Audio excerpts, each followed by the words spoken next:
Latin America is the big winner of the Iran conflict. Without firing a single shot or deploying a single soldier, it could end up reaping the biggest rewards from this entire crisis, and more specifically, its oil and gas sector. The Iran war has one clear regional winner. According to a recent report by Goldman Sachs Group Inc., Latin America is one of the few parts of the world where persistently higher oil prices could actually translate into stronger economic growth. You all know it by now. The war in Iran has turned the entire global energy market upside down, and not in a small way. According to the International Energy Agency, this has been the biggest energy shock in history. I repeat, in all of history. Bigger than the oil crises of the 1970s, bigger than the invasion of Kuwait, bigger than anything we've ever seen before. And no one, absolutely no one, has been spared. In fact, it's more than likely that practically everyone watching this video is already feeling the consequences. And clearly, as was to be expected, all the world's economies are taking note. But pay attention, because the ones that are most nervous are precisely those that depended most on the Gulf's black gold. And can you guess who they are? The Asian economies, the fastest growing region in the world, where the population is growing the fastest, where energy demand keeps rising year after year after year, and we can already tell you that they're not going to sit idly by. The Chinese, the Japanese, and the Koreans have realized they can't depend on one single supplier, especially one that can be cut off by a strait barely 40 kilometers wide. So they have no choice but to seek new partners. Where? In Latin America. You just have to look at the map. The Americas are far, very far, from any geopolitical conflict-ridden region, with the Atlantic Ocean on one side and the Pacific on the other, with no strait acting as a bottleneck. But on top of that, it boasts giants like Venezuela, which has the largest reserves in the world, or fracking fields like those in Argentina's Vaca Muerta, comparable to those in Texas, and with a more than likely additional, still untapped source like Guyana. This becomes even more significant in a political context where pro-market and pro-extraction policies continue to advance in the region. 2025 marked the resurgence of the right in Latin America. Javier Milei's victory in the October legislative elections, the advance of conservative forces in Ecuador and Honduras, and especially the end of nearly 2 decades of socialist governments in Bolivia have signaled a shift in the region's political balance. Looking ahead to 2026, this trend could solidify. The upcoming elections in Costa Rica, Peru, Colombia, and above all, Brazil could reinforce this political shift, redefining regional alliances and transforming what until now seemed like a gradual change into a more structural political trend in Latin America. But the fact is, we're not just talking about a bright hope, this is already happening. This industry is already booming. In 2025 alone, oil production in Latin America grew by 7.5% compared to 2024, and all signs point to it continuing to rise. According to the consulting firm Rystad Energy, 44% of global crude oil production growth between 2025 and 2030 will come from 4 countries: Brazil, Guyana, Argentina, and Venezuela. 44%. Almost half of global growth. Now then, all of this sounds too good to be true. Is it really possible for Latin America to become the new Persian Gulf? Who will be the major players? What impact could this have? And what obstacles stand in the way? Well, this is exactly what we're going to explore in this video. But first, if you're interested in the world of investing, if you want to learn how to manage your savings, protect yourself against inflation, and figure out how to make money beyond your day job, I've got some good news for you. At Visual Factory, we've created the Visual Factory Club, a newsletter where every week we send out free content focused on essential financial education. The ABC of what everyone should know to understand the stock market, financial markets in general, investment platforms, how to assess investment opportunities, and which markets may have more or less potential. Because of course, if you want to invest your money so you're not at the mercy of your country's economic instability, you at least need to understand the basics of the financial world. In the Visual Factory Club, you'll learn all of this completely free of charge. Through the link below and this QR code, you can sign up for the club and start receiving the upcoming editions. What's more, when you sign up, you'll receive a dossier where I explain, in a clear and simple way, the most essential investment concepts. What multiples or the PE ratio are, what indices are, ETFs, derivatives, funds, EPS. You get the idea. After that, every week you'll receive additional materials and market analysis to help you stay informed about what's going on. And by the way, the sooner you sign up, the better, since we send each episode of the series by email email, and every edition is unique. If you're not subscribed, you might miss some of them, and you won't be able to access them later. But with that said, let's get into the video.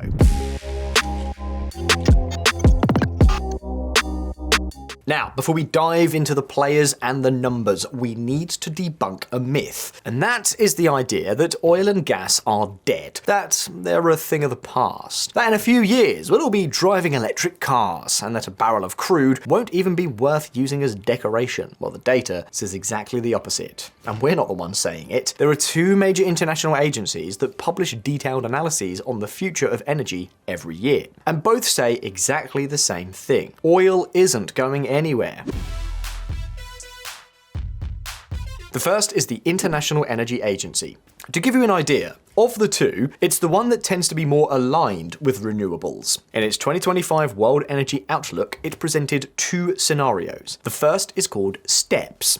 Basically, it's what would happen if all the world's governments fulfilled every promise they've made. The entire Paris Agreement to the letter. In that case, demand would peak at around 102 million barrels per day by 2030, and then it would decline, slowly but steadily. And with natural gas, it's much the same story. But let's be honest, does anyone really believe that all the world's governments are going to deliver on everything they've promised? In a nutshell, no. In fact, the real scenario will be much closer to the second one released by this organization. That is, what happens if governments stay as they are. Just what's already on the table, and what happens in that case? Well, demand for oil and gas not only fails to peak, but continues to rise to 113 million barrels per day by 2050. And take note, this is what the most pro-renewables agency says. Because if we look at OPEC's assessment, which obviously has a more pro-oil bias, the picture becomes even clearer. In its annual study, it projects that global demand will rise from 102 to nearly 120 million barrels per day by 2050.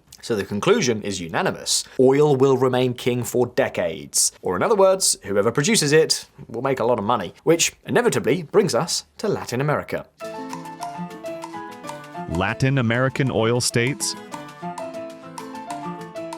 The first player on the scene won't surprise you.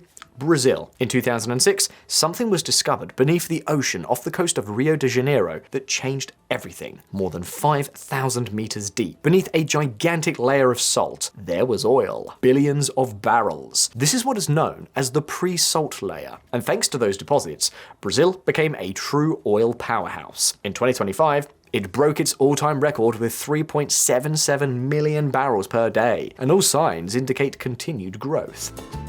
Brazil sets new record with 5.53 million barrels of oil equivalent per day in oil and gas output. Crude oil output totaled 4.247 million barrels per day, marking an increase of 4.6% compared with the previous month and 17.3% year-on-year. Natural gas production also rose, reaching 204.11 million cubic meters per day, up 3.3% month-on-month and 23.3% compared with March 2025. In fact, according to The Economist, by 2030, Brazil will be the world's fourth largest producer, trailing only the United States, Saudi Arabia, and Russia. But beware, because those fields have an expiration date. Shortly after 2030, the pre-salt reserves will begin to run out. And without new reserves, Brazil could once again become a net oil importer by 2040. Now then, have they just stood by waiting for the golden goose to run dry? Well, no, they've got down to work fixing it. And they've staked everything on a new frontier, the equatorial margin. A strip of ocean off the country's northern coast, right where the Amazon meets the Atlantic. According to the National Oil Agency, that area alone could hold 30 billion barrels.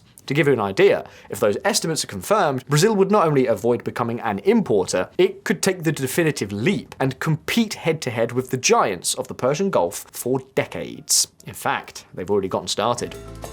Petrobras will invest 2.8 million reais in the Marajo Basin and $2.5 billion in the equatorial margin. And according to the Brazilian Ministry of Energy, total investment in the region could reach $52 billion and create 350,000 jobs. You only have to look at what has happened right next door to understand the potential. We're referring to Guyana, none other than today's second protagonist.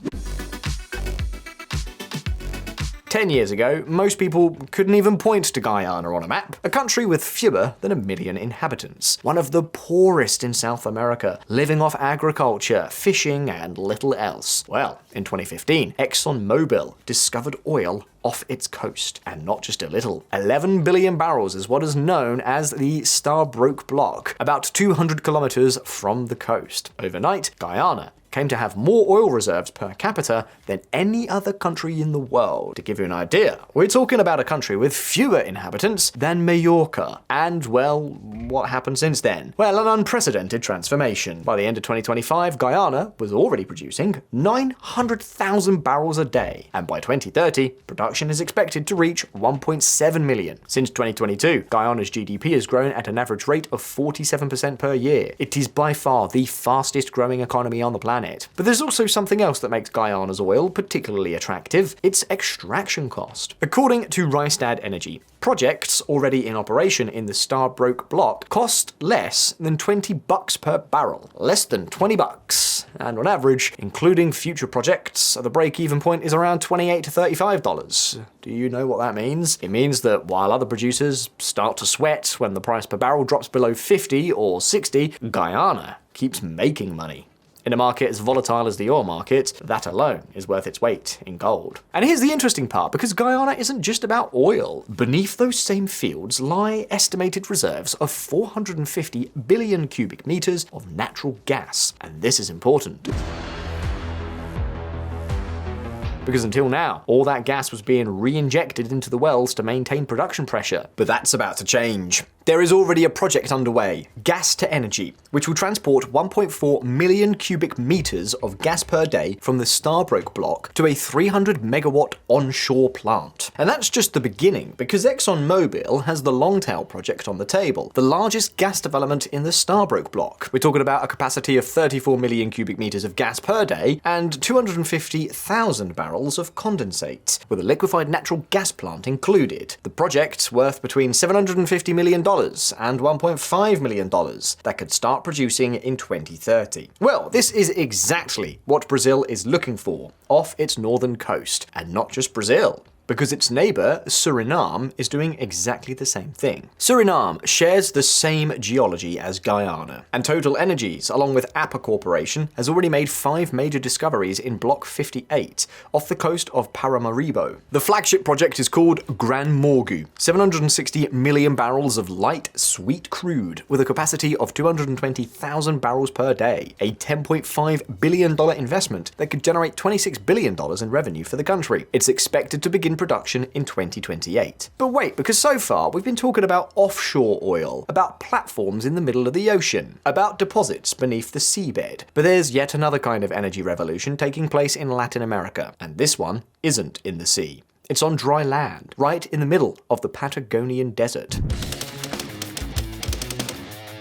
Argentina, the country that for decades no one took seriously as an energy producer. Well, it turns out there was a hidden treasure beneath the Patagonian desert. It's called Vaca Muerta. We're talking about a 35,000 square kilometer geological formation with estimated reserves of 16 billion barrels of shale oil and 308 trillion cubic feet of shale gas. To give you an idea, it's one of the largest fracking deposits on the planet, second only to the Permian Basin in Texas. Yep, Texas. And what's happening there? Well, Argentina has taken a leap forward that no one saw coming. In December 2025, it broke its all-time record with 861,000 barrels of crude oil per day, almost double what it was producing a decade ago. And take a look at this figure. 69% of all the crude oil coming out of Argentina is now shale oil, and the same thing is happening with gas. In December 2025, natural gas production reached 130 million cubic meters per day. 65% of the total already comes from fracking. And just to give you an idea of how quickly everything has changed, in 2013, Argentina had an energy deficit of $7 billion. It couldn't even supply itself. But these days, it's a net energy exporter. Vaca Muerta has completely turned the tables, and the figures ahead are staggering. YPF, the state-owned oil company, plans to invest $36 billion by 2030. Its goal, to nearly double its production to 1 million barrels of oil equivalent per day. And they're not alone. Shell has committed $700 million for this year alone. Total investment in hydrocarbons is expected to reach $11 billion by 2026, a 17% increase from the previous year. And why does everyone want to get in on this? Because Vaca Muerta's break-even point is around $36 per barrel. With crude oil at over $90, the numbers really add up. But with natural gas, the story is even bigger, because Argentina has so much gas that it no longer knows what to do with it within its borders. Production is set to exceed domestic demand this very year, and that has set in motion something that seemed like science fiction 5 years ago, turning Argentina into a global exporter of liquefied natural gas. There is already a floating LNG plant project that is set to begin operations in 2027, and the big one is coming up next. Argentina LNG, led by YPF along with Eni and Shell, a $20 billion project with a capacity of 12 million tons per year. The final investment decision is expected by mid-2026, and exports could begin in 2030. Argentina's goal is ambitious,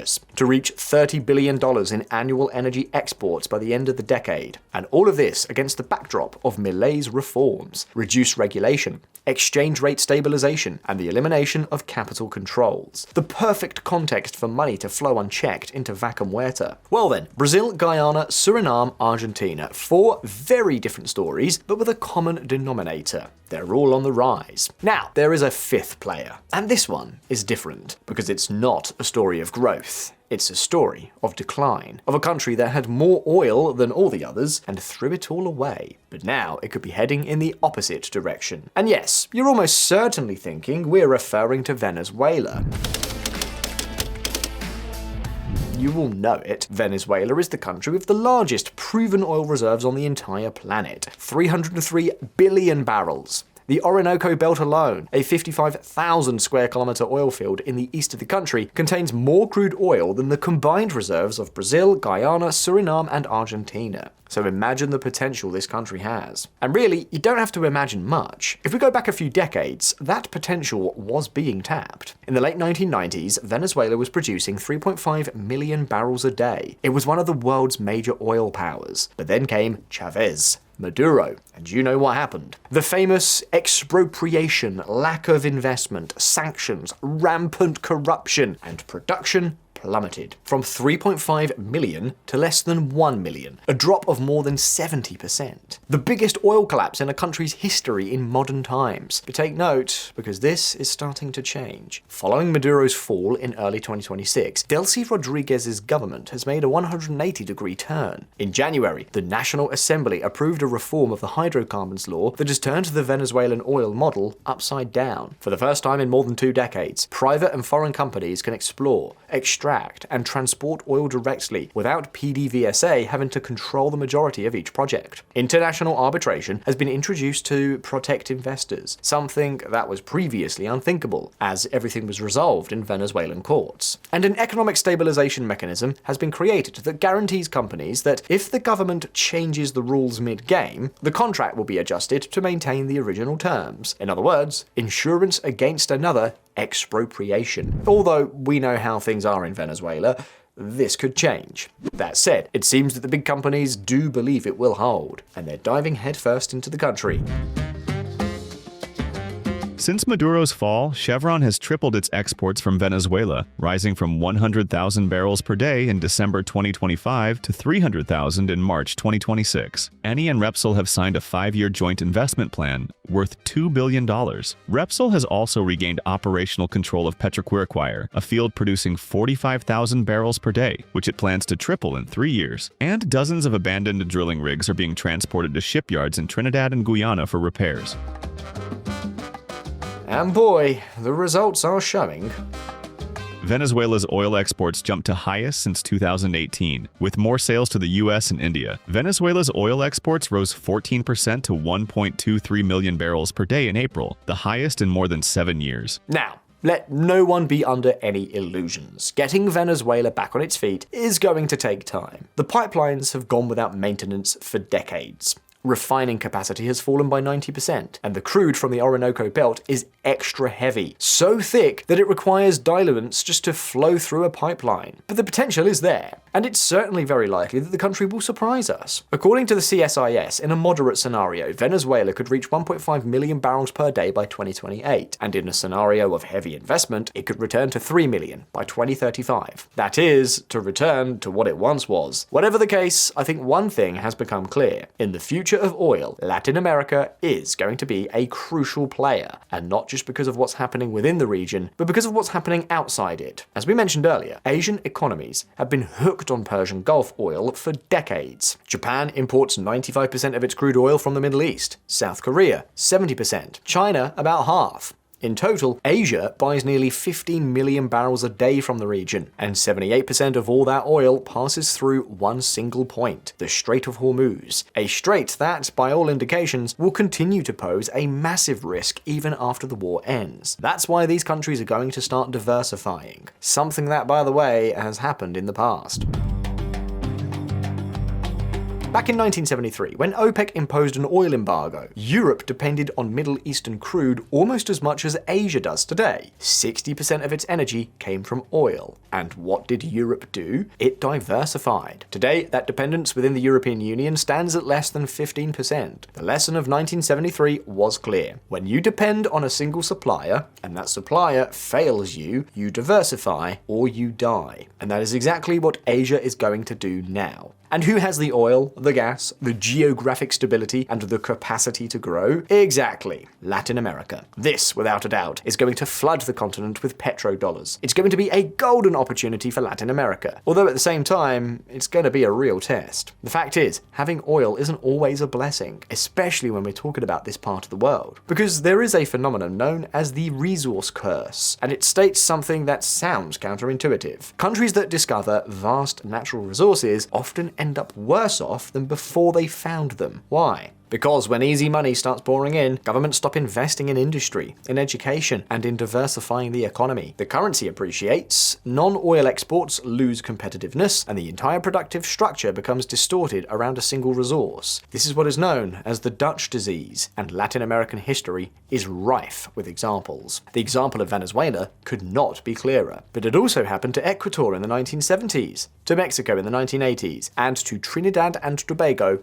in the 2000s. Every oil boom brought a promise of prosperity, and every time that promise evaporated. So the big question isn't whether the money will come, that's already happening. The question is, will this time be different? Will Latin American governments invest in building economies that will function once the last barrel has been extracted? Or will we be making another video in 20 years explaining how Latin America squandered the greatest energy opportunity in its history? You can leave your answers down in the comments. As always, don't forget that here on VisualEconomik, we release new videos every week, so subscribe to this channel and click the bell icon so you don't miss any of our updates. If you like this video, hit like, and I'll see you in the next one. Take care. Until next time.